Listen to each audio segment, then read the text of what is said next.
தமிழ்நாட்டிலே அதிகமான வடமாநில தொழிலாளர்கள் இருக்கக்கூடிய ஒரே இடம் திருப்பூர் தான். அந்த திருப்பூர்ல தமிழனுக்கு ஒருத்தனுக்கு வந்து பெரிய பிரச்சனை. அதாவது ஒரு தமிழனை 100க்கும் மேற்பட்ட வடமாநிலத்தவர்கள் அடிச்சு அச்சுறுத்தலுக்கு உருவாக்கியிருக்காங்க. அவங்க வந்து பயங்கர மோசமா அடிச்சிருக்காங்க. என்ன காரணத்துக்காக அடிச்சிருக்காங்கன்னு கேட்டு தெரிய வந்தது என்னன்னு பார்த்தோம்னா, அது ஒரு 20 பேர்கிட்ட வந்து பேசிக்கிட்டே தெருவில் நடந்து வந்திருக்காங்களாமா.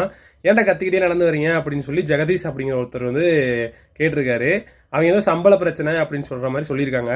அதை எதுக்கு நீ கேட்குற அப்படின்னு சொல்லிட்டு அந்த ஜெகதீஷ் அப்படிங்கக்கூடிய நபரை வந்து பயங்கரமாக கண்ணாப்புன்னு அடித்து கீழே தள்ளி விட்டுருக்காங்க. அவருமே ஹாஸ்பிட்டல் அட்மிட் பண்ணியிருக்காங்க.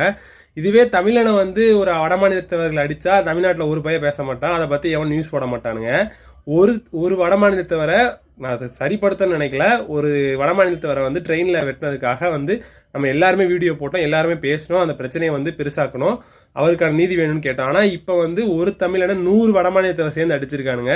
இதை பற்றி ஒருத்தனுக்கு கூட பேச முடியல. இதை பற்றி பேசினா எவன் பார்க்க மாட்டானுங்க.